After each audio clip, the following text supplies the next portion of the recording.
방한 중인 스티븐 비건 미국 국무부 대북정책 특별대표가 어제 청와대에서 임종석 대통령 비서실장을 만났습니다. 청와대의 외교안보 책임자인 정의용 국가안보실장 대신 임 실장을 만난 것을 두고 이례적이다, 이런 해석이 나오고 있는데요. 자세한 내막 전문가들과 이야기 나눠보겠습니다. 김영준 명지대 교수, 최영일 시사평론가 두 분 나오셨습니다. 어서 오십시오. 안녕하세요. 안녕하세요. 자, 비건 대표.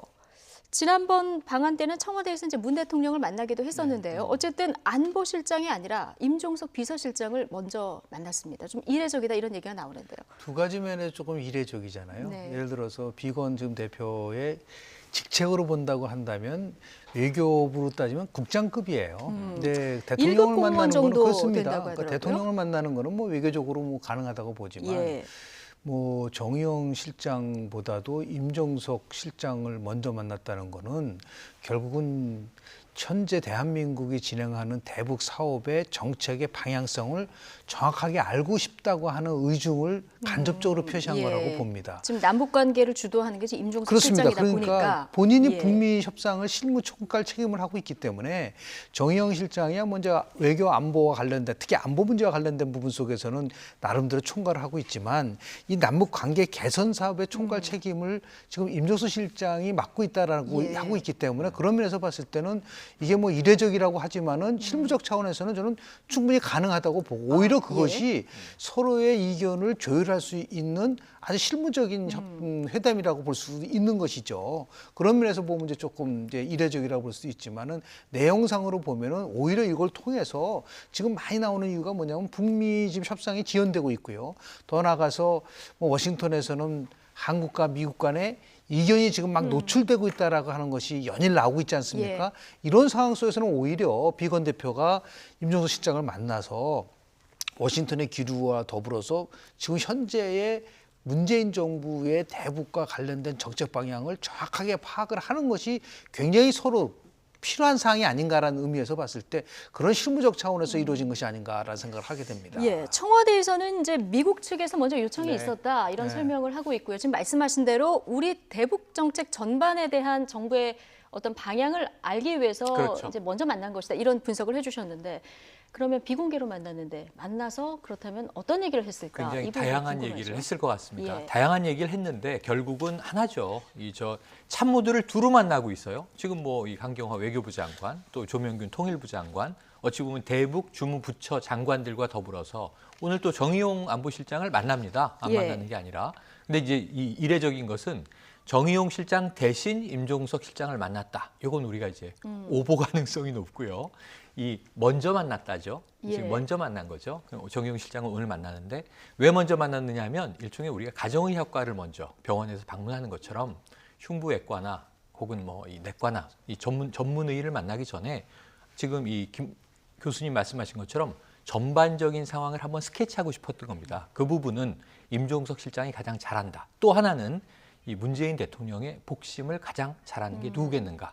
문 대통령의 의중을 좀 파악하고 싶었다. 예. 이런 측면에서는 임종석 실장이 적절하고 이게 이제 국내에서는 정치적인 문제가 되고 있지 않습니까? 야당들의 이제 공세가 이어지고 있는데 그거는 뭐 DMZ 방문이라든가 여러 차례 임종석 실장이 최근 행보에 이걸 덧붙이면 소리가 하나 나오기는 해요. 예. 하지만 이제 청와대가 밝혔듯이 임종석 실장이 나부터 만납시다 한 게 아니고 이 비건 이 특별대표 쪽에서 먼저 좀 봅시다 한 거니까 예. 이것은 뭐 이 청와대가 특별히 의심을 가질 바는 아닌 것 같은데 아까 미국이 우리 상황 정확히 짚고 있다. 김 교수님의 해석이 너무 정확하십니다. 왜냐하면 이게 지금 야당들에는 정치 공세의 빌미가 될 수 있어요. 그러니까 뭐냐면은 결국 우리가 복심이란 말을 조금 전에 썼습니다만 네. 그럼 대통령의 복심은 현재 청와대 비서실장 아닌가? 사실 그럴 가능성이 높고 또 그래야 하는 거죠. 청와대가 예. 지금 이 3실 1처 체제로 해서 경호실이 지금 이제 처로 좀 다운돼 있습니다만 지금 누가 가장 대통령을 잘 보좌할 것이냐, 가장 대통령이 이제 심기를 잘할 것이냐, 비서실장인 거죠. 비서라는 역할이 그런 거고요. 그런데 저는 이번 올해 벌어지고 있는 최근 1년의 상황보다 임종석 실장이 가장 파격적 행보를 한 것은 기억나십니까? 예, 아랍에미리트의 특사로 갔던 겁니다. 예. 그게 네. 사실은 전 굉장히 파격적이었던 대목이고 예. 이런 정도의 일을 이 아랍에미리트하고 뭔가 문제가 생겼을 때 대통령의 특사로 이 비서실장을 보낼 정도라면 대통령의 신임이 대외적으로도 상당히 두터운 것 아닌가 이렇게 해석될 수 있는데 지금 이제 뭐 어제의 행보는 그렇게 이례적이고 특별하다라고 보기에는 그렇고요. 비서실장 역할보다는 예. 이 공동선언 이행 추진 위원장 자격으로 만났다라는 점에서는 뭐 무난해 보이는 그런 대목입니다. 예, 어제 비건 대표 손에 북한 중심의 이 지도, 그다음에 두툼한 이 서류 봉투가 들려서 들어갔거든요. 그러다 보니까 여기에 어떤 메시지가 담겨 있을까 이 부분에 대한 이제 궁금증도 굉장히 많았어요, 교수님. 네네. 실제 트럼프 대통령은 우리가 여러 가지 평가를 하고 있지만 협상에 있어서는 기술이 뛰어나다라는 예. 얘기를 하잖아요. 협상의 기술, 거래 기술인데 지금 트럼프 대통령이 얘기하고 있는 건 뭐냐면 제재 압박이 굉장히 중요한 지렛대로 활용을 했기 때문에 여기까지 왔다고 판단하고 있는 것 같아요. 그러니까 마지막 활용 정점도 제재 수위를 최고도로 높인 다음에 결국은 북미 간의 협상을 통해서 문제를 해결했다는 그 기본적인 원칙을 지키려고 노력을 하고 그것이 최대 자신의 예. 무기라고 생각을 하고 있는데 지금 북한하고 이제 대한민국하고의 이런 그 경협의 속도라든지 이것이 너무 빠르게 진행되고 있다고 보니까 저는 이제 비공개 회의에서 비건 대표가 그 얘기를 분명히 했을 거라고 봅니다. 남북 경협의 좀 속도 속도를 좀 조절해달라. 조절을 해라. 왜냐하면 예. 북미 협상이 끝나고 나서 뭐 속도를 내든 안 내든 그건 상관없다. 그러나 2차 북미 협상이 진행되고 있는 이 과정에서 아직까지도 지금 회담이 지연되고 있으니까 여기서 속도를 내버리면은 우리 지렛대가 상당히 훼손될 수 있는 예. 가능성이 있다라고 하는 부분들. 그래서 서로 상호 존중은 분명히 할 거라고 저는 봐요. 그런 의미에서 보면 여전히 지금 미국이 지향하는 방향성은 선 비핵화하고 후 종전선언이라는 그 원칙은 아직까지 깨져 있지를 않다고 보는 거죠. 그런 의미에서 보면 이 철도 재개 문제라든지 또는 기업인의 이런 개성공단 방문이라든지 이런 것은 지금 자기들이 봤을 때는 이 협상의 기술을 거는데 방해가 된다고 판단하고 있기 때문에 네. 그런 면에서 봤을 때 현재 대한민국이 추구하는 것을 무조건 반대하는 것이 아니라 선후 관계를 좀 조절하라 그런 뜻으로 지금 비춰지는 않가 생각합니다. 예, 어쨌든 이 경협 속도, 남북 관계 문제, 뭐 정확한 대북 정책을 파악하려면 이제 임종석 비서실장을 만나야 된다. 그렇습니다. 이런 미국의 판단이 있었을 것이다. 두 분 다 이제 이렇게 보고 계시는 건데요. 임종석 실장, 최근 남북 관계 관련해서 이렇게 전면에 나서는 상황들이 생기다 보니까 자기 정치를 하는 것 아니냐. 보수 야당에서는 지금 이런 비판의 목소리가 또 나오고 있습니다. 특히 원인이 된 것이 지난 17일이죠. 임종석 실장의 DMZ 시찰 때문이었습니다. 당시 무슨 일이 있었길래 야권에서 이렇게 반발하는 건지 당시 모습 장민정 앵커가 먼저 정리해드립니다. 임종석 실장의 DMZ 시찰을 놓고 뒷말이 무성합니다. 이낙연 총리가 발끈했다는 보도가 나오기도 했고요. 야당 대표, 원내대표들 사이에서도 시끌한데요. 당시 장면 직접 보시고 여러분께서 한번 판단해 보시죠.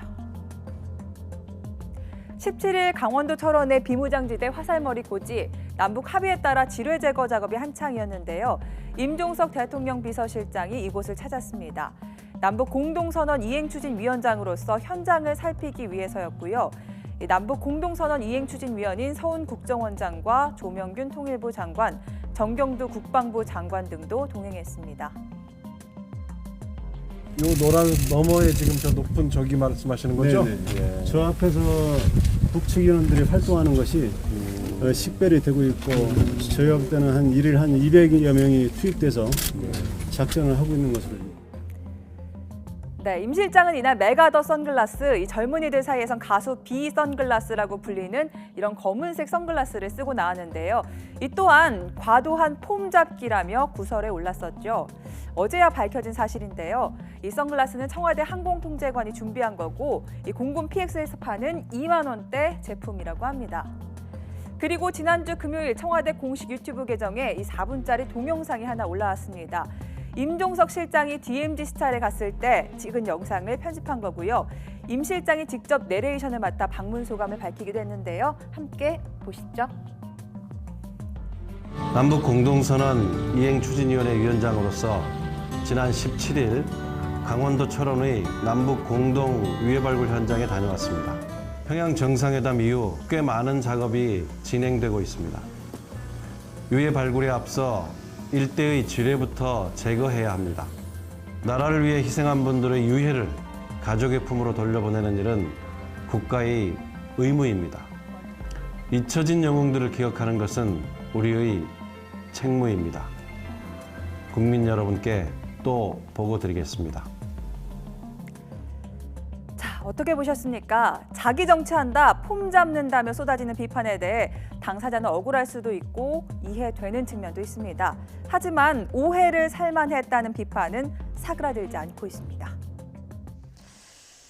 네, DMZ 시찰 관련해서 지금 직접 네. 방송까지 하는 모습도 보셨는데 교수님, 저 때가 문재인 대통령 유럽 그렇습니다. 순방 순방 기간이라서 중이었었습니다. 지금 더 얘기가 시끌시끌한 것 같습니다. 그렇죠. 예를 들어서 이제 보통 우리가 새 정부가 출범할 때 대통령이 내세우는 핵심 공약 중에 하나가 청와대 비서실은 비서로서의 역할을 하겠다라는 것을 많이 다짐을 하고 있어요. 예. 그런데 좀 상황적인 요인에 대한 평가와 분석이 있어야 되는데요. 어느 정부든 간에 그 정부가 핵심적으로 추진하고 있는 최우선 항목이 뭐냐는 부분 속에서 좀 비중을 둬야 된다고 봅니다. 이 정부는 남북한 관계 개선을 통해서 한반도 평화체제를 구축하는 것을 최우선 항목으로 삼고 있고요. 네. 두 번째는 이제 소득주도 성장론을 통해서 일자리를 창출한다는 것이 두 번째라고 저는 이제 보고요. 마지막 세 번째가 적폐청산이라고 봅니다. 그러니까 나라다운 나라를 만들겠다라고 하는데, 그렇다고 한다면 이 남북 관계에 있어서의 개선 부분을 책임지고 있는 사람이 지금 단순한 비서실장이었다 그러면은 그 부분에 대한 자기 정치라는 오해를 받을 수 있는 부분도 있지만 예. 일단은 임종석 실장은 두 가지 투잡을 같이 갖고 있는 거잖아요. 비서실장이라는 거 비서실장이기도 하지만 이 남북 관계에 관련된 실무 또 책임을 갖고 있는 부분들이 있기 때문에 그런 측면에서 본다고 한다면 우리가 조금 지금처럼 뭐 일방적으로 자기 정치를 한다라고 하는 부분이 있는데, 저라면 굳이 저렇게 저런 식의 자기 정치를 할 이유가 있나요? 오히려 저게 과연 효과적이냐. 저게 정말 자기 정치를 하는 사람 같이, 임종석 실장은 정치인이잖아요. 정치 활동을 했던 분입니다. 그런 분이 저렇게 미숙하게 저런 방식을 통해서 과연 자기 정치를 하려고 했을까라고 하는데 저는 좀 의문점을 예. 좀 둡니다. 어쨌든 남북 공동선언 이행추진위원회 위원장 자격으로 네네. 이제 간 것이긴 한데, 지금 말씀하신 대로 청와대 비서실장 하면 이제 그림자 수행으로 저희 그렇습니다. 많이 네. 알고 있기 때문에 지금 뭐 통일부 장관, 국방부 장관 다 동행해서 이렇게 가는 모습이 야당 입장에서는 적절하지 않다, 이런 비판들이 지금 계속 나오고 있는 상황인데요. 바른미래당의 손학규 대표, 임종석 실장을 과거 차지철 또 최순실에 비교하기도 했습니다. 이 발언 들어보시죠. 청와대 비서실장이 대통령 외유 기간 중 비무장지대를 시찰하더니 엊그제는 청와대 공식 홈페이지를 열면 첫 장에 임종석 비서실장이 화살머리 고지를 방문한 동영상이 임 실장의 내레이션과 함께 유튜브로 방영이 되는 촌극이 벌어지고 있습니다. 이게 제왕적 대통령제 하에 측근 실세들의 모습이고, 임종석 비서실장은 나서는 자리가 아닙니다. 자기 정치하려거든 비서실장 자리에서 내려오십시오. 국민들은 또 하나의 차지철이나 또 다른 최순실을 보고 싶어하지 않습니다. 네, 또 하나의 차지철이나 또 다른 최순실 국민들 네. 보고 싶지 않다. 자기 정치하려면은 내려와라. 네. 이런 좀 거센 비판을 하는 모습 보셨는데요. 내려오면 저런 행보가 필요 없죠.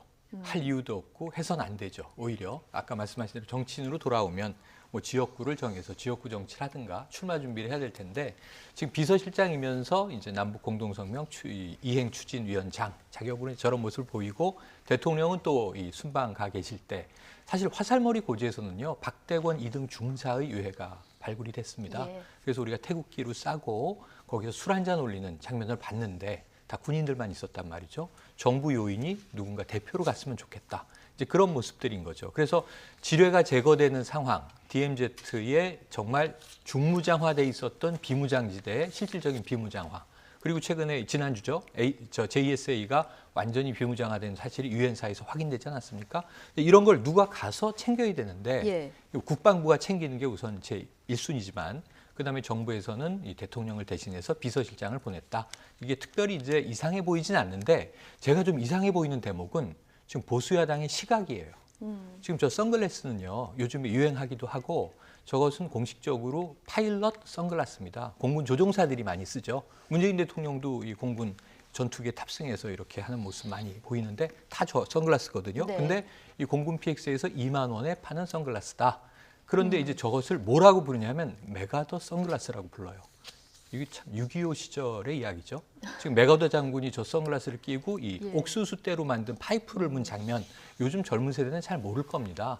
그걸 모르는 것도 이제 저분들은 섭섭해하실 수 있지만 굳이 저 선글라스를 왜 맥어더 선글라스라고 부르면서 네. 폼 잡는다 이런 표현이 임종석 실장을 더 돋보이게 해줄 수 있다. 오히려. 네네. 예. 그냥 전방 저도 바로 지난주 토요일에 3군단 전방에 다녀왔는데요. 다 저렇게 복장 입혀주고 그러니까 헬멧 씌우고 예. 방탄조끼까지 입혀줍니다. 그리고 헌병이라는 걸 달아야 DMZ 안에 들어갈 수 있어요. 이건 남북 간의 규약입니다. 다 저렇게 하고 가거든요. 저도 선글라스 끼고 갔는데 아무도 관심이 없더군요. 예. 이게 이것은 키워주는 것이다. 네. 오히려 대중적 인지도를. 아, 여기 가면 이제 쉽게 네. 구입할 수 있는 거고 저희 소품을 하나 준비해서 좀 보여드릴 걸 아유, 그랬다. 금방 준비할 수 예, 있습니다. 이런 생각도 드는데. 자동차에 갔다 오면 하나 갖다 드릴 수 있는데요. 아, 예. 다 누구나 하나씩 가지고 있는 선글라스죠. 네. 근데 임종석 실장의 저런 행보를 너무 예의주시하는 것 자체가 임 네. 실장을 정치인으로, 정치적으로 띄워주는 행보라는 걸 왜 모를까. 손학규 대표는 제2야당의 대표잖아요. 근데 임종석 실장한테 저렇게 각을 세우면 네. 임 실장이 손학규의 대립각, 카운터파트 아니잖아요. 그런데 굉장히 좀 특이한 이례적인 현상이라 너무 두려움은 너무 예. 키워주는 현상으로 오히려 전도될 수 있다. 이것도 한번 명심해 두시는 게 예, 좋을 것 근데 같습니다. 내용을 떠나서 임종석 실장 입장에서는 손학규 대표의 이런 비난이 굉장히 뼈아플 것 같다는 생각은 듭니다. 예전에 두 분의 사이를 보면 굉장히 좋은 가까웠죠. 사이였잖아요. 가깝죠. 뭐 예. 서울대 같은 뭐 동문인 부분을 넘어서서 정치권에서 오랫동안 같은 배를 탄 부분들이 많아요. 그 예. 10년 전만 하더라도 손학규 대표를 추대를 했었던 그렇습니다. 사이인 정도로 이제 절친이었었거든요.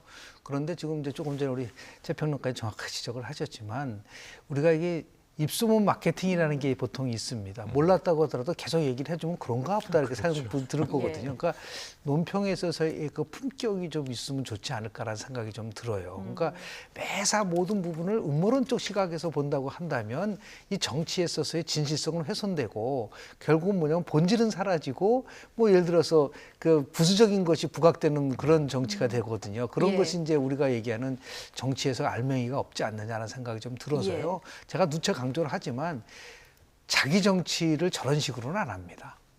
저는 자기 그렇게 정치는 확신합니다. 저렇게는 안 한다. 저렇게는 안 합니다. 예. 그러니까 최소한도 정치를 좀 아는 사람 같으면은 저렇게 하는 것보다는 훨씬 다른 방식으로 자기 정치를 할 수 있지 이거를 뭐 생각을 해가지고 하겠습니까? 그러면서 뭐 너무 과민하게 반응할 필요는 저는 없다고 보고요. 예. 그래서 그런 의미에서 보면은 이 우리 보수 정당을 포함해서 보수 정치인들이 너무 지금 주눅이 든 부분들도 있고 또 자신들 스스로를 좀 자신이 없는 것 같아요. 그러니까 저 상품이 나쁘니까 내 상품을 사라는 거예요. 내 상품이 좋으니까 내 상품을 사라는 것이 아니라 예. 저 상품을 계속 나쁘다고 얘기를 하고 나서 자기 상품을 사라는 거. 그런 그게 좋은 전략은 하책이거든요. 아니다. 예. 그러니까 자기의 긍정적인 것을 계속 얘기를 함으로써 국민들이 자신들을 지지하게끔 끌어가줘야지 상대방에 대해서 계속 비판만 하고 그리고 더 나가서 우리가 좋다라고 얘기하면 당신들 대하는 대안은 뭐냐라고 하는 부분들이 있기 때문에 예.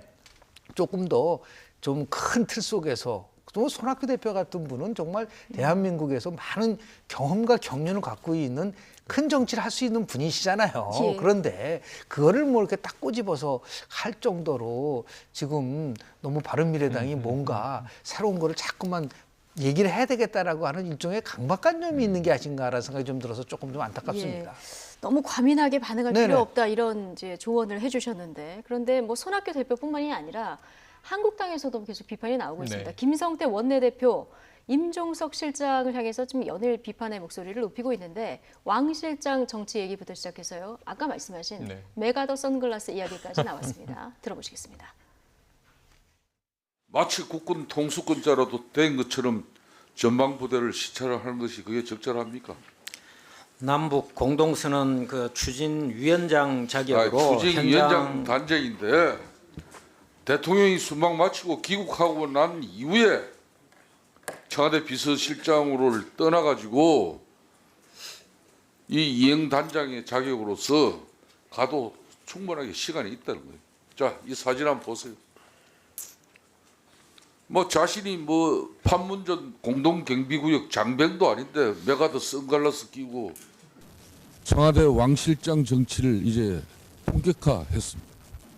어떤 경우든 임종석 실장 같은 분은 DMZ 상에서 그런 메가더 선글라스 끼고 그런 정치적 행위 해서는 안 될 사람 중에 한 사람이라는 걸 본인 잊지 마십시오. 자중하십시오. 예, 지금 왕 실장 이 얘기까지 나왔는데 네. 왕 실장 하면 우리가 떠오르는 사람이 이제 김기춘 비서실장 그렇죠, 아니겠습니까? 그렇죠, 예. 맞습니다. 사실 뭐 MB 정부 때는요 왕 차관이 유명했었는데 예. 뭐 지난 이제 박근혜 정부 때는 왕 실장이라고 불렸죠. 사실상 지금도 드러나고 있지만 상당히 막강한 사법농단에 있어서도 또 그러니까 끊임없이 지금 출소해도 또 불려가고 출소해도 또 불려가는 좀 악순환을 겪고 있지 않습니까? 예. 고령인 걸 우리가 알고 있는데요. 심장 스텐트라든가 건강 문제를 본인도 하소연하고 있지 않습니까? 그런데 이제 지난 정권에서의 비서실장의 특성을 생각을 해보면 사실은 이게 그 선대라고 우리가 하죠. 박정희 전 대통령을 모셨던 인물이 젊었던 시절에 나이가 많이 들어서 그 딸인 박근혜 대통령을 또 모시면서 청와대 비서실장 역할을 맡았던 그런 역할이고요. 지금 임종석 비서실장은 완전히 롤도 다르고 분위기도 다릅니다. 이번 정부가 추구하는 게 지난 정부의 왕 실장은 청와대를 닫아 걸었던 역할이라면 임종석 실장은 이제 조기 대선 후에 취임 때부터 가장 먼저 임명이 돼서 청와대를 열어 젖히는 네. 역할을 주로 해왔단 말이죠. 우리가 그 청와대 분위기를 주도하는데 왕 실장이라고 불립니다만 임종석 실장이 그 환한 웃음이라든가 최근에는 좀 얼굴이 많이 어두워졌어요. 청와대가 예. 여러 가지 고민거리가 많습니다. 그런데 이제 이 행보가 다른 거고 김기춘 전 비서실장은 그게 정말 마지막 역할이었어요. 인생에. 그럴 수밖에 없지 않습니까? 임종석 실장은 이번 정부 이 임기 끝나고 나서 뭘 예. 할까요? 정치하지 않을까요? 그런데 이제 저는 당연히 이 지금 임종석 실장은 민주당 입장에서는 미래 자원이다 이렇게 생각을 합니다. 예. 한 줄로 정리해드리면 보세요. 노무현 대통령의 비서실장을 지낸 문재인 대통령 시절의 비서실장이에요. 그럼 전 굉장히 의미가 있다고 봐요. 차기 대권 주자 될 수 있습니다. 근데 그걸 지금 행보하는 것은 악수를 두는 일이다. 누구에게? 임종석 실장 자신에게. 예. 그래서 임종석 실장이 훨씬 더 체력이 큰 정치인으로 발돋움하는 이 계기는 뭐가 되냐면 문재인 정부가 성공했을 때예요. 네. 그래서 지금 관심이 이제 내년 총선에 과연 비서실장 교체를 하고 선수 교체를 하고 총선을 뛸 것이냐 이게 지금 야당의 관심이거든요. 그래서 먼저 지금 선제적으로 타격을 하고 있는 거라고 저는 봅니다. 예. 그런데 임종석 실장에게 제가 개인적으로 권고를 드린다면 오히려 임기 말까지 시작부터 끝까지 문재인 정부와 함께하는 문재인 대통령 곁을 예. 지키는 비서실장으로서 열심히 정말 성과를 낸다면 그 이후에 오히려 이제 이 민주당이 그 야당이 될지 여당이 될지 아직은 예단할 수 없죠. 그때 훨씬 더 훌륭한 정치인으로 성장할 수 있을 것이다. 예. 총선을 너무 이렇게 조급하게 생각 안 했으면 좋겠다라는 권고도 드리고 싶습니다. 네, 뭐 야당에서 이렇게 자기 정치 얘기가 자꾸 나오는 것은 아무래도 뭐 염두에 두고 있는 여권의 거죠. 차기 어떤 대권 주자로서 염두에 두고 있다. 뭐 이런 반증이기도 할 것 혹은 같은데. 최소한 내년 총선에 나올 것이라고 예측을 하고 있겠죠. 예측을 하고 있기 네. 때문인 것 같은데요. 그 이현주 의원 국민의당에서 네. 바른미래당으로 이제 갔는데 지금 스스로 대통령 행세를 하고 있다 이런 비판도 했고요. 근데 이낙연 국무총리가 임 실장의 DMZ 사찰을 두고 굉장히 불편한 심기를 내비쳤다 이런 내용의 기사를 공유를 했거든요. 근데 이거는 사실관계를 따져보면 그렇죠. 좀 다른 것 같습니다. 확인을 좀 해볼 필요가 좀 예. 있는데요. 대통령 비서실장의 평균 임기라고 할까 그 보면 한 2년이 넘지 않거든요. 그렇죠. 예. 맞습니다. 보통 한 2년 정도 되면 이제 다른 사람으로 이제 교체되는 경우가 있는데요. 지금 벌써 이제 한 1년 6개월 정도 됐습니다. 그러니까 한 6개월 정도를 가지고 한다고 한다면 혹시 그 신봉승 작가라고 옛날에 조선왕조 600년을 하신 네. 분이시죠? 그분은 조선왕조실록은요 밥 안 먹고 개고만 읽으면 4년 걸린다고 합니다. 근데 본인이 10년 동안 한 번 독파를 했는데 거기서 굉장히 중요한 걸 하나 발견했대요. 그 왕이 선정을 펼칠 때 공통점은 뭐냐면 예를 들어서 도승지를 누구로 쓰느냐. 그런데 도승지를 쓸 때 굉장히 뭐 강하고 그리고 엄청난 그 위력 있는 도승지를 쓰면 100% 왕이 실패했다. 오히려 좀 그분 낮아 보이지만은 의정부와 왕과의 관계를 잘 연결시켜준 그런 도승지가 있을 때는 그 왕은 선정을 베풀었다는 얘기를 한 적을 전해 들었습니다. 그러니까 임종석 지금 실장이 할 수 있는 일은 남은 기간 동안은 정부의 장관과 대통령을 수시로 연결시키는 역할, 그리고 더 나아가서 심지어는 야당과 대통령과를 수시로 연결시켜주는 역할을 했으면 좋겠다는 생각이 좀 들어요. 그러면은 기존에 있었던 다른 대통령 비서실장과는 차원이 다른 거거든요. 오로지 심기 실장으로서 역할만 하고 대통령 눈치만 보고 그런 식으로 갈 경우에는 예. 이제는 세상이 바뀌었기 때문에 큰 정치를 하기가 어려워서 오히려 지금 가장 이 부족한 부분은 협치잖아요. 이 협치의 물꼬를 트는 데 있어서 임종석 실장이 역할을 한다고 한다면 남은 기간 동안 그걸 잘 만약에 역할을 잘 수행을 한다고 한다면 그 이후에는 자기 이후에, 정치를 예. 할 수 있는 길이 열리지 않을까라는 생각을 합니다. 예. 비건 대표가 왜 임종석 실장을 만났냐 이 얘기부터 시작해서 지금 임종석 실장이 자기 정치를 하는지 안 하는지 여기에 대한 얘기가 좀 하나가 흘러갔는데 더 어쨌든 생각이 나는데요. 지금 아까 비판을 아주 하신 게 짧게요. 아주 짧게 예. 드릴게요. 왜 영상에도 나오고 나레이션도 맡았느냐 네. 이런 비판은 너무 지엽적이에요. 너무 요즘에 지엽적이다. 예. 다큐멘터리 보시면 등장인물이 다 나레이션을 합니다. 요즘 TV를 너무 안 보시는 거예요. 네. 어쨌든 야당에서는 지금 굉장히 중차대한 일들이 많은데 네. 좀 한가해 보이다 이런 그렇습니다. 지적을 지금 맞습니다. 하고 있는 그런 상황인데요. 임종석 실장이 어쨌든 남북 관계를 주도하다 보니까 뭐 이런 상황까지 온 것 같은데요. 남북 관계 얘기 나왔으니까 이 얘기도 좀 해보죠. 지난 평양 남북 정상회담 당시에 우리 측 재계 인사들도 이제 평양을 네. 함께 방문하지 않았습니까? 당시 옥류관에서 냉면을 먹을 때 리선건 조평통 위원장이 재계 인사들에게 냉면이 목구멍으로 넘어갑니까? 이런 말을 했다고 합니다. 어제 통일부 국감에서 나온 이야기인데 자유한국당 정진석 의원의 질의 내용 그리고 오늘 아침 김성태 원내대표 비판까지 같이 들어보시겠습니다.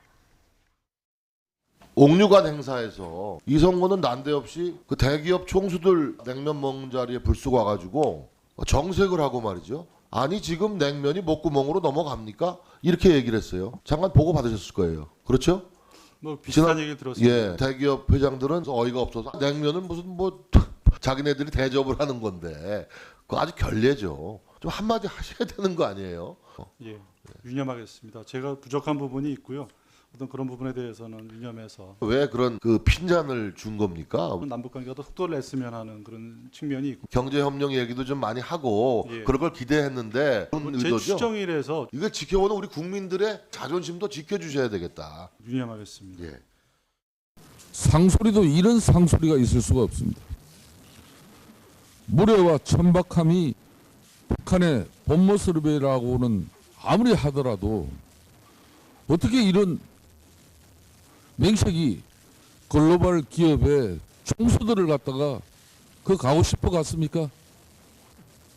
반강제적으로 데려갔으면은 이런 모멸은 당하지 않도록 정부가 조치를 해야 되는데 시정잡배도 이렇게 이런 막말을 해대지는 않는 겁니다.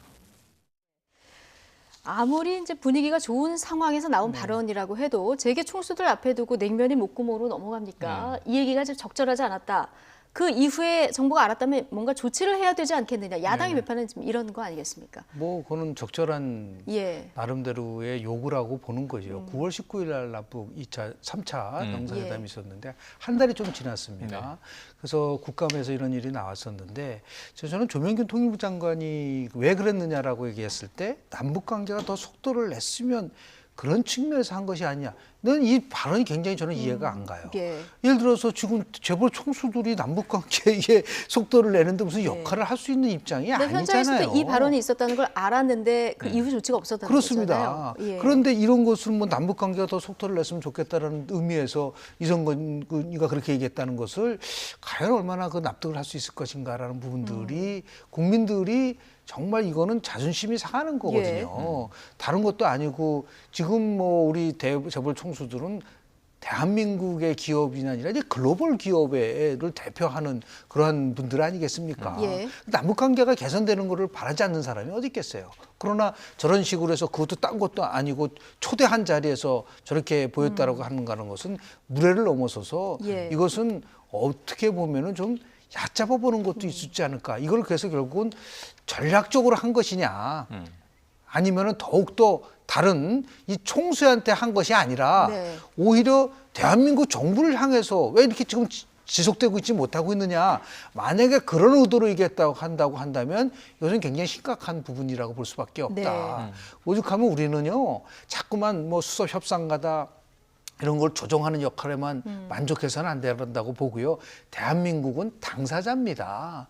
이 당사자이기 때문에 이 문제와 관련돼서 북한과 대등한 관계 속에서 물론 신뢰를 구축하는 거는 중요하지만 이런 식으로 무례함이 아니라 잘못하면 모멸감을 느낄 정도의 그런 그것을 그냥 유야무야 넘어간다는 것은 예. 전혀 그는 바람직하지 않다고 봅니다. 예.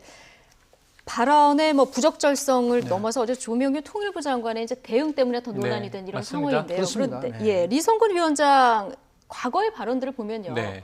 우리 조명균 통일부 장관 좀 늦었을 때 시계가 주인 닮아간다 뭐 이런 예, 얘기도 하고 예, 굉장히 예. 거친 말들을 많이 하지 않았습니까? 거친 말들을 많이 하고요. 리성권 조평통 위원장이요. 어찌 뭐 좋게 보면 굉장히 이제 호기롭고 예. 이제 이렇게 뭐 북한 남성처럼 씩씩함이 있는데 또 좀 이제 나쁜 쪽으로 보면은 말이 격하다 이렇게 볼 수 있습니다. 왜냐하면 이 조평통은요, 우리 남북 관계가 좋지 않을 때는 가장 날선 소리를 쏟아내는 조직입니다. 북측에서. 지금은 이제 분위기가 좋게 또 화해 협력으로 가고 있으니까 조평통이 카운터파트로 나서 있는 거죠.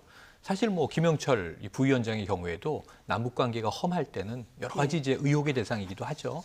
그런데 리성건 위원장의 개인적 특성일 수도 있고 저는 이게 조금 우리가 신중하게 봐야 될 대목이라고 봐요. 우선 결례인 건 명확합니다. 아무리 좋게 해석을 해도 또 조명균 장관의 저 답변 적절하지 않다고 저는 봅니다. 그럼에도 불구하고 자 냉면이 목구멍으로 넘어갑니까? 이건 굉장히 큰 결례인데 손님에 대해서 네. 정말 냉면을 대접하는 거거든요. 밥 먹는 자리에서 네. 그것도. 그런데 이제 국정감사장에서 정진석 의원이 이야기할 때는 톤이 좀 부드러워요. 이런 핀잔 듣고 보호해줘야지 면박받는 거 그냥 보고 있으면 어떡합니까? 라는 야단이에요. 이 정도는 이해가 되는데 김성태 원내대표 아까 말씀하시는 거로 넘어갔을 땐 상소리다라고 이야기를 하면서 있을 수 없는 일이다. 이렇게 또 굉장히 노함이 더해지거든요. 그래서 이게 점점 커지다 보면 이런 것 때문에 풀 수 있는 게 남북관계가 꼬이는 겁니다.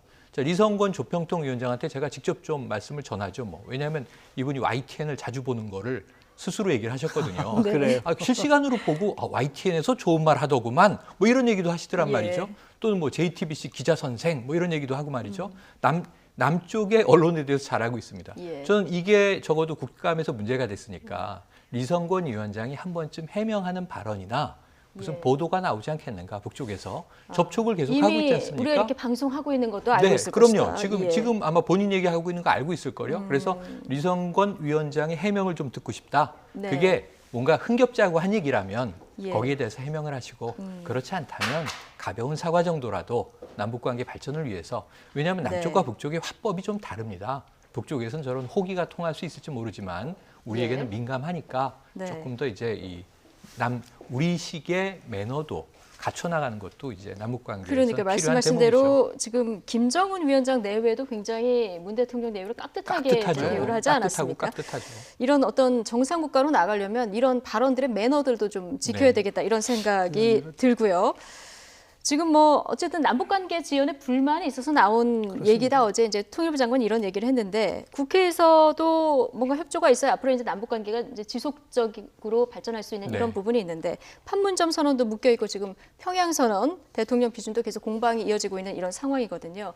어제 법사위 국감에서요 자유한국당 장제원 의원이 평양선언 비준 유권 해석과 관련해서 김혜숙 법제처장을 거칠게 비난하면서 여야 의원들 간에 또 고성이 오고 있습니다. 이 모습 잠시 보고 돌아오겠습니다. 평양선언 남북 군사 합의서가 아무런 법률적 근거 없이 버젓이 법률 효력이 발생됐습니다. 김혜숙 법제처장은요 윤전주 행정관 자리가 딱 어울리는 사람이에요. 조용히 좀 해주실래요? 조용히 좀 해주실래요? 예, 발언권 얻지 않고 발언하지 마세요. 예. 문재인 정권이 평가받는 날 가장 얼룩지고 비판받는 지점에 김혜숙 법제처가 있을 것이다. 저는 확신합니다. 과거 정권의 대통령의 독선에 부역하다가 참혹한 일을 당한 역사적 사실을 직시하기 바랍니다. 그렇지 않습니다. 여기까지만. 네, 평양선언은 비용이 불필요하고 좀 국회 입법 사항이 아니다. 이제 법제처에서 이런 해석, 유권 해석을 이제 내린 상황이었었는데 김혜숙 법제처장이 어제 이제 국감장에 나왔습니다. 근데 지금 들어보셨듯이 장제원 의원, 윤 전 추행정관의 지금 자리가 어울린다 이런 네. 얘기를 하지 않았습니까? 왜 하필 윤 전 추행정관 차례일까요? 어찌 보면 이제 대통령과 개인적 친분에 의해서 청와대 그러니까 공직에 들어와서 네. 당시에 이제 윤 전 추행정관이 청와대 들어갈 때부터 이제 국감장 대정부 질문에서 시끄러웠었습니다. 예. 뭐 연봉 얼마냐, 뭐 하던 인물이냐, 프로필을 밝혀라. 그래서 청와대 측에서는 그때 우리가 문고리 3인방이라고 부르던 총무비서관이 무슨 답변을 했냐면 국가기밀이다. 이런 이야기로 예. 이제 답변을 하지 않죠. 무리가 컸습니다. 근데 결국 나중에 국정농단 상황에서 윤 전 추행정관은 박근혜 대통령을 거의 개인적으로 챙기는 그런 역할을 했단 말이죠. 운동, 피트니스 트레이닝하고 개인적인 심부름하고 그 옥고를 치는 상황에서도 윤 전 추행정관만 면회가 허락돼 있었어요. 특이한 이제 관계였는데 그러니까 여기에 지금 빗대는 거예요. 저는 장제원 의원이 윤 전 추행정관이라는 인물이 청와대에서 일으켰던 무리에 대한 책임은 지금 어느 당에 있는가를 좀 망각하신 것 같아요. 사실은 탄핵 정국에서는 굉장히 예. 탄핵에 찬성하면서 당시에 국정조사 때 활약을 했던 청문회 스타였습니다. 장제원 의원이. 그런데 바른 정당으로 나왔다가 다시 자유한국당으로 돌아가서는 정치적인 행보가 또 바뀌어 있잖아요. 그럼 먼저 본인께서 윤 전 추행정관에 대한 책임은 어떠하다. 근데 거기다 지금 이제 김혜숙 법제처장을 이제 빗대는데 김혜숙 법제처장이 문재인 대통령과 개인적 관계가 깊다는 부분에 착안을 해서 저런 공격을 하는 것 같아요. 뭐냐면 과거에 이제 법무법인 부산 시절부터 함께 변호사로 일을 했던 후배 변호사거든요. 하지만 지금 이 사법연수원, 사법고시 기수로 치면 이 김혜숙 법제처장이 그렇게 윤 전 추행정관 직급에 비견될 프로필은 아닙니다. 그런 부분은 좀 너무나 주관적인 시각을 가지고 인신공격에 가까운 그런 공세를 펴는 것 아닌가. 장제원 의원의 저 공격이 과연 무엇을 이 법제처장을 흠집내려는 것 이해하겠는데 예. 그 이상의 어떤 뭐 정치적, 정책적 의미가 있는지는 잘 모르겠습니다. 어쨌든 평양선언 지금 관보에 게재돼서 공포 절차까지 완료가 그렇죠. 됐는데 한국당에서는 효력정지 가처분 신청을 낸 이런 상황입니다. 자, 앞으로 공방이 계속 될 것 같은데요. 이 상황은 좀 지켜보도록 하고요. 오늘 주목되는 판결이 있어서 이제 관련 얘기를 좀 해보겠습니다. 일제 강제징용 손해배상 소송에 대한 대법원 전원합의체 판결 오늘 오후 2시에 드디어 내려집니다. 13년 만에 내려지는 건데 먼저 신지원 기자 리포트 보고 이야기 나눠보겠습니다. 지난 2012년 대법원은 일제 강제징용 피해자들에 대한 전범기업의 배상 책임을 인정했습니다. 당시 대법원은 신일본 제철의 배상 책임이 없다는 2003년 일본 판례를 인정했던 원심을 뒤집고 우리 사회 질서에 반하는 일본 판결은 무효라는 강제징용 피해자 측 주장을 받아들였습니다. 대한민국의 선량한 풍속이나 사회 질서에 반하는 외국 확정 판결은 국내에서 그 효력을 인정하지 않는다라는 것입니다. 한일 청구권 협정으로 국민 개인의 손해배상 청구권이 소멸했다는 기존 해석도 뒤집었습니다. 이에 따라 이듬해 파기환송심에서 전범기업이 강제징용 피해자 한 사람당 1억 원씩 배상하라는 판결이 나왔습니다.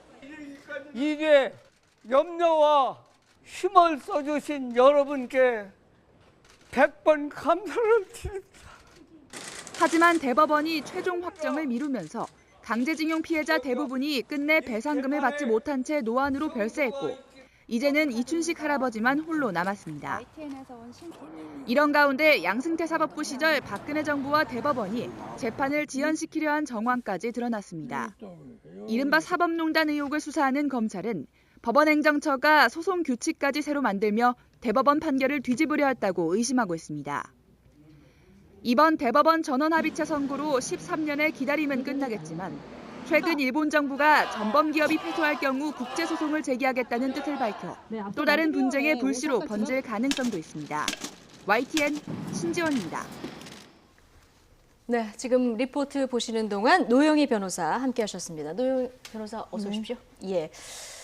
자, 잠시 후 이제 2시에 13년 만에 대법원 전원합의체가 사건을 판결을 하게 되는데 이 사건을 보면 정말 우여곡절이 많았습니다. 일본 법원에 먼저 이제 그 소송을 제기했는데 패소를 했고 우리 법원에 냈는데 또 1, 2심에서 또 대법원에서 번복되고 이런 여러 가지 절차가 있지 않았습니까? 이 과정을 좀 일단 정리를 좀 해볼까요? 그러니까 1941년도부터 1943년도까지 우리나라의 그 한 18살 정도 되는 학생들을 일본에 가면 공부를 할 수 있다. 네가 원하는 기술을 배울 수 있다. 그리고 돈도 벌 수 있다. 이런 식으로 이제 꼬여서 사실 강제로 노동력을 착취한 사건이었는데요. 사실은 가서 2년 동안 정말 죽을 힘을 다해서 일을 했지만 돈 한 푼도 못 받고 그 이듬해에 다시 이제 45년도가 되어서 해방이 되면서 이제 돌아왔습니다. 그런데 이제 그때로부터 이 우리나라 국민들이 사실은 그 미지급 임금에 대해서 달라는 요구를 해야 되는데 1965년도에 한일협정이 있으면서 이제 국가가 모든 배상권을 전부 다 없애버리는 상황이 돼버리지 않습니까? 그래서 이것에 대해서 좀 반대하는 입장이 있어서 1997년도에 오사카 지방재판소에 우리 원고들이 소송을 냈습니다. 미지급 임금을 돌려달라고 강제징용 피해자들이. 근데 당연히 이제 일본에서는 패소를 했죠. 그리고 난 다음에 2003년도에 일본 최고재판소에서 역시 확정 판결이 나버려서 일본에서는 더 이상 청구를 할 수가 없는 상황이 됐습니다. 그래서 이들을 도와주던 변호사들이 그 변호사는 한국 변호사도 있고 일본 변호사도 있습니다. 예. 이분들이 모두 힘을 합쳐서 2005년 2월 달에 이 중앙지방법원하고 부산지방법원에 또 각각 손해배상 청구 소송을 합니다. 네. 그리고 난 다음에 여기 역시 그 판결이 1심하고 2심에서는 일본에서 났던 판결을 우리가 그대로 받아들여야 된다. 효력이 있다. 이런 예. 의미로 해서 졌는데 너무 다행스럽게도 2012년 5월 달에 이제 김능한 대법관이 개인의 청구권은 소멸하지 않았다라는 의미로 다시 한번 파기환송을 시킵니다. 그래서 서울고등법원에서 이것과 관련해서 2013년도에 7월이었죠. 2013년 예. 7월에 각각 1억씩 배상해라라고 하는 판결을 내리게 되고요. 그리고 그 2주 후에 일본 제철, 그러니까 이 신일본 제철에서 상고를 합니다. 그래서 대법원에 다시 올라갔죠. 그러면 이런 상황이라고 한다면 기본적으로 한 2달이나 석 달 안에 그냥 끝이 나는 게 맞아요. 기각이 되면서. 근데 그게 되지 않고 5년 동안 끌었던 그런 사건입니다. 그러니까요. 이렇게 재판에 질질 끌려가는 이런 사이에 안타까운 거는 원고 지금 4명 중 3명이 세상을 떠났고요. 올해 이 90이 넘는 이춘식 할아버지 한 분만 지금 홀로 남아 계신 이런 상황이 됐는데요. 처음 소송이 제기됐었던 2005년부터 13년이 흐른 지금 확정 판결이 이렇게 지연되는 사이 다른 분들 안타깝게 세상을 떠났습니다. 강제징용 피해자들의 생전 인터뷰 내용 들어보시겠습니다. 기숙사 사감, 그 사람이 전부 다 출행에다가 은행에다 예금하고 얼마 예금했다 이게 다 이제 공개하거든. 근데 왜 월급을 본인한테 직접 안 주고 은행에다? 그걸 가지고 도망가니까. 돈 있으면 도망가게 된다 이야. 노예와 같은 대우를 받으면서 2년간 그 고통을 받은 그런 그 기급 말하자면 피땀 흘린 돈인데 이날까지 해결이 안 됐어요. 살아있는 동안에 죽기 전이라도 다만 얼마라도 남이다킹이라도 위로금이라도 좀 주는 것이 이것이 도리지 않느냐. 또 이런 재판까지 이렇게 벌이고 것이라 하고 있다고 한다면 그 진상이라든지 그러면 네. 생전 인터뷰 내용을 들어보셨는데 이분들 지금 다시는 볼 수 없는 이런 상황이 돼버렸습니다. 얼마나 그동안 교수님 한이 맺혔을까요? 그렇죠. 저는 1965년도 한일협정하면서 그 당시에 받은 돈이 6억 달러입니다. 6억 그 중에서 달러. 3억 달러는 차관이에요.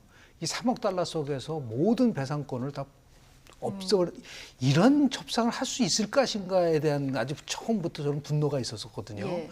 이것이 이제 결국 빌미가 돼서 일본의 뭐 최고재판소는 이제 그런 거죠. 이것은 모든 거 다 끝난 부분을 왜 이제 와서 다시 재론을 하느냐는 부분인데 저는 오히려 우리나라 대한민국 1심, 2심에서 그 효력을 인정했다는 데서 좀 충격입니다. 1심, 2심. 1심이 예. 일본 재판소에서 한 부분들을 효력을 인정한 거 아니겠습니까? 대법원이 파기환송하기 전까지.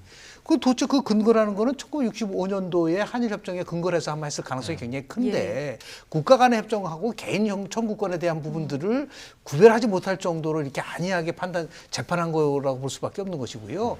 이것은 여러 면에서 우리가 문제 제기도 할 수 있겠지만 일본은 절대로 세계 인류 국가가 될 수 없다.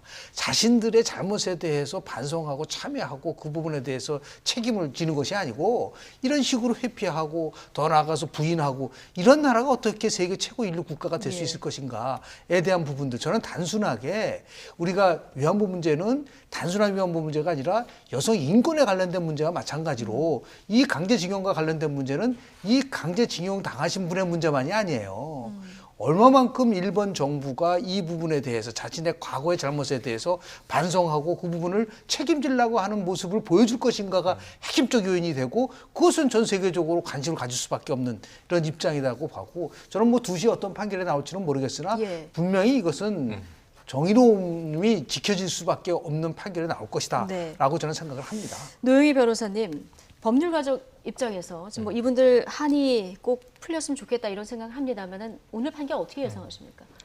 실질적으로는 예전에 파기환송되어서 고등법원에서 판결 났기 때문에 그것을 확정하는 방법으로, 즉 그 상대방들의 상고를 기각하는 방향으로 나올 가능성이 높은데요. 그런데 변수가 하나가 있는 것이 우리는 그 개인의 그 청구권은 2005년도부터 우리가 행사할 수 있었다라고 해서 그건 놔뒀는데, 문제는 우리 그 민법 766조에 보게 되면 불법 행위로 인한 손해배상을 청구하기 위해서는 그러한 행위가 있은 날로부터 10년 안에 이거를 또 청구할 수밖에 없는 부분이 있어요. 그러니까 실질적으로 그 손해 및 가해자를 안 날로부터 3년간 행사하지 않으면 안 된다라는 규정이 1항에 있고 2항에는 불법 행위를 한 날로부터 10년이 경과하면은 소멸시효가 진행돼 버린다 이런 얘기가 있는데, 그 얘기는 무슨 얘기냐면 개인의 청구권은 살아있다 하더라도 그 이미 불법 행위를 한 시점이 예전이잖아요. 1941년, 43년 이때니까 사실 이미 10년이 훨씬 지나버렸다. 이제 이런 것 때문에 어쩌면 여기에 대해서는 뭐 각하나 뭐 이런 게 나올 가능성도 있지 않았을까, 뭐 혹은 파기환송 뭐 이런 게 나올 가능성이 있다라고 하는 얘기가 좀 있습니다. 그런데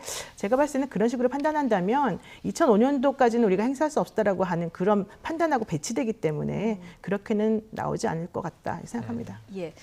지금 오늘 어떤 판결이 내려지나에 따라서 일본 정부의 대응이 어떻게 되냐, 이 부분은 굉장히 관심사입니다. 맞습니다. 저는 일단은 그 65년도 한일 협정이요, 완전히 좀 이상한 논리가, 지금 이 일본이나 우리나라나 다 자본주의 체제를 채택하고 있는 국가잖아요. 그러니까 개인의 사유재산이죠. 임금이라고 하는 게 토지나 주택만이 아니라 이것을 국가 간의 담합으로 말소시켜버리는 아주 이상한 현상이에요.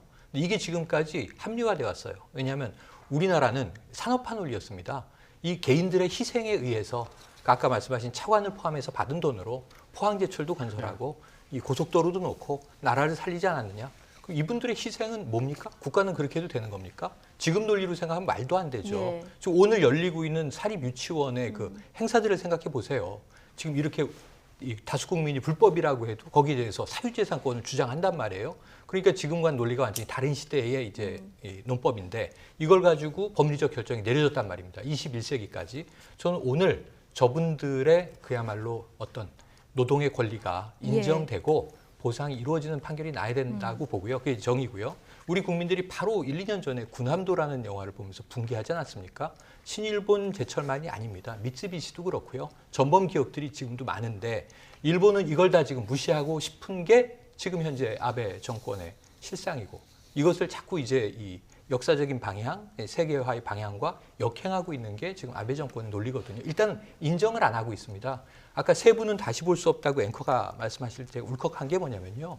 위안부 할머니들 계속 돌아가고 계시지만 위안부 소녀상이 국내 세계에 계속 세워지고 있죠. 최근에는 일제 강제징용 노동자 상이라고 하는 상도 세워지고 있습니다.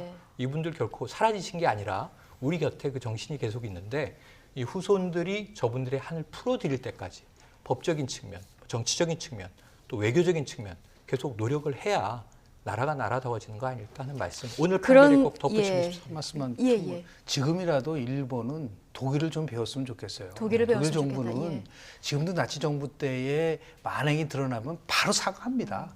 그리고 그 부분에 대해서 피해에 대해서 보상을 한다는 말이에요. 그게 책임지는 국가로서의 역할이지, 이런 필요하게 저 핑계 대고 해서 한다는 것은 제가 볼 때는 오히려 그동안 일본이 세계적인 뭐 인류 국가라고 하는 그런 칭송을 받았던 것에 대해서 스스로 그걸 훼손시킨다는 것을 꼭 저는 지적을 하고 싶습니다. 잘못은 할 수는 있으나 그 이후에 반성을 하느냐 안 하느냐, 이게 이제 독일과 일본의 국제적인 평가의 차이가 될 수밖에 없는데, 어쨌든 지금 이렇게 놀라운 일이 벌어지는 상황에서 소송이 왜 이렇게 지연되나 궁금했었는데, 이 사이에서 이제 청와대하고 사법부 사이에 재판 거래 의혹이 불거지지 않았습니까? 이래서 국민들 공분이 더 커진 상황입니다. 자, 오늘 이 사건이 지금 사법농단의 어떻게 보면 핵심적인 사건이라고도 할 수 있는데, 이 판결에 따라서 앞으로 이 사법농단 재판에도 좀 영향이 있을까요? 지금 보게 되면 행정규칙을 새로 만들어서 뭐 외교부 등 그 관련 부처의 의견을 묻도록 지금 했거든요.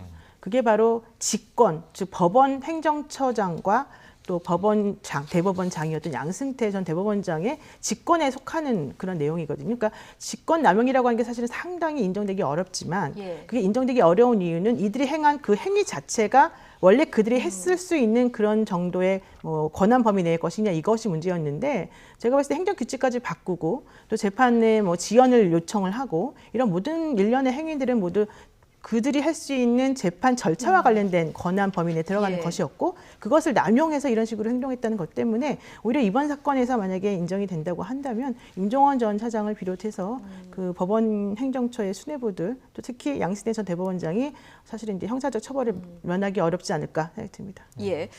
지금 사법농단 이 재판 이게 제대로 됐지 않다 보니까 국회에서는 특별재판부 만들자 이런 얘기가 계속 나오고 지금 한국당만 반대하고 있는 이런 상황입니다, 교수님.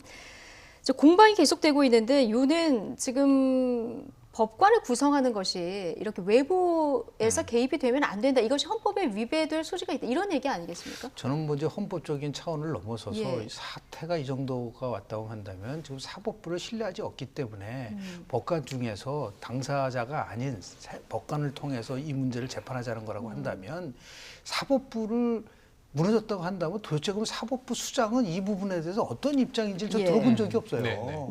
그래서 이 특별재판부에 대해서 예를 들어서 지금 어떻게 지금 문제 제기되고 있는 부분들 저는 제가 알기는 저는 뭐 법조인은 아니지만 재판을 받을 때 재판 당사자 거래자가 재판할 수 있나요? 아예 지금도 그건 저는 배제된다고 보는데 여하튼 지금 우리가 우려되고 있는 이 사항을 어떻게 그럼 사법부의 김명수 대법원 체제 속에서 이 문제를 풀어갈 것인가를 명확하게 제시를 하고 그래도 안 된다고 했을 때는 뭐 특별재판부를 만드는 이런 작업이 진행돼야 되는데 그 부분 지금 빠져 있기 때문에 이건 리더십 공백 상태라고 볼 수밖에 없는 것이고요. 그리고 특별재판부는 뭐 야당, 제1야당이 배제된 상태에서 이것이 만들어졌을 때는 오히려 엄청난 또 이 공방이 있을 수가 있기 때문에 여하튼 간에 이것은 국회 차원 전원 예를 들어 합의를 통해서 이루어질 수 있는 이 방법이 어떻게 도출될 수 있느냐에 대한 문제 그 열쇠는 결국은 대법원장이 쥐고 있지 않나 생각을 저는 개인적으로 합니다.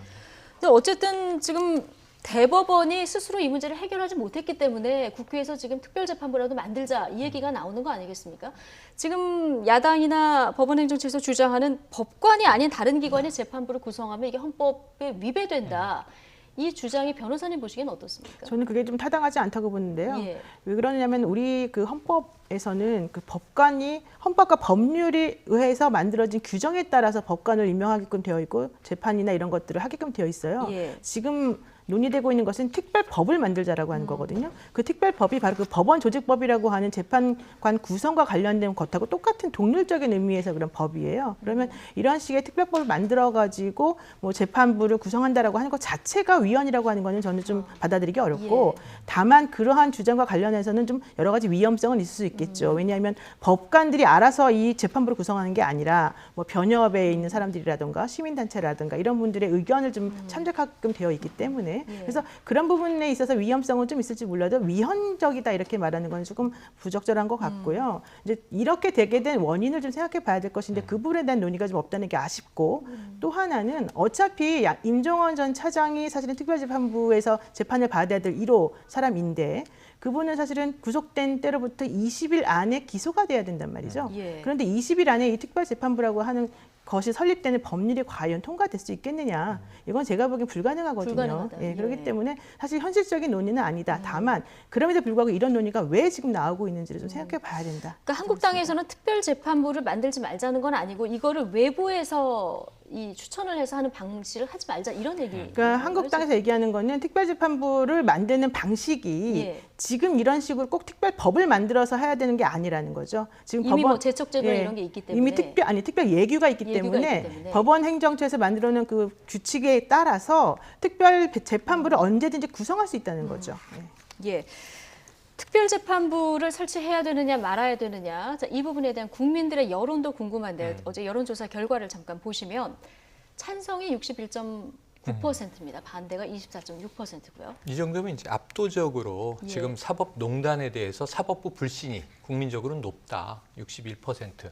문제는 이제 반대가 24.6%예요. 나머지는 잘 모르겠다. 이게 좀 어려운 사안이다. 이렇게 바라보는 거죠. 아까 말씀하신 대로 특별재판부가요. 한 줄이 문제라고 봐요.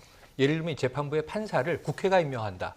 그럼 사법부는 받아들이기 어려운 상황인 거죠. 이 부분에서 이제 삼권 분립이 허물어졌다, 위헌이다 이런 얘기들을 하는 건데 아까 말씀하신 대로 지금 시간의 문제도 있고 예. 저는 국회는 계속 압박을 하는 중이라고 생각을 합니다. 그리고 아까 김 교수님 말씀처럼 김명수 대법원장이 결단을 하면 예. 절충적인 방식을 찾을 수 있어요. 왜냐하면 지금 법원 외 재판부를 구성하는 게 아니라 법원 내에서 구성하는데 80여 명의 관련된 판사들은 예. 배제하고 그렇습니다. 그리고 순수하게 이 이익이 걸려 있지 않은 판사에게 이 재판을 맡겨라라는 거거든요. 이게 뭐가 어렵습니까? 그런 측면에서는 김명수 대법원장의 침묵이 너무 길다.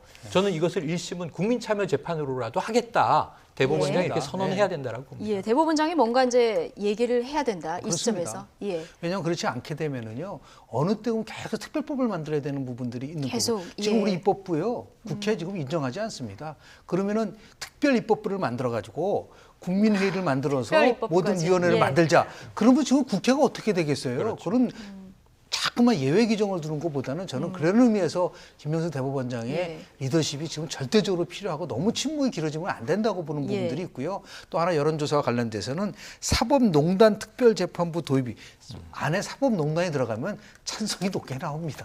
질문 그래서 자체. 이 퀘스천 내의 설문제 그래서 이러한 조사보다는 제가 볼 때는 결국은 사법부의 독립성이 최우선 과제로 한다고 한다면 저는 김명수 대법원장이 이때쯤은 이제는 뭔가 자신의 신념과 그 결단을 좀 내려야 되지 않나 생각을 합니다. 네, 사법농단 국민들 불신이 커진 상황에서 김명수 대법원장이 뭔가 결단이 좀 네. 필요하다 이런 얘기를 해주셨습니다.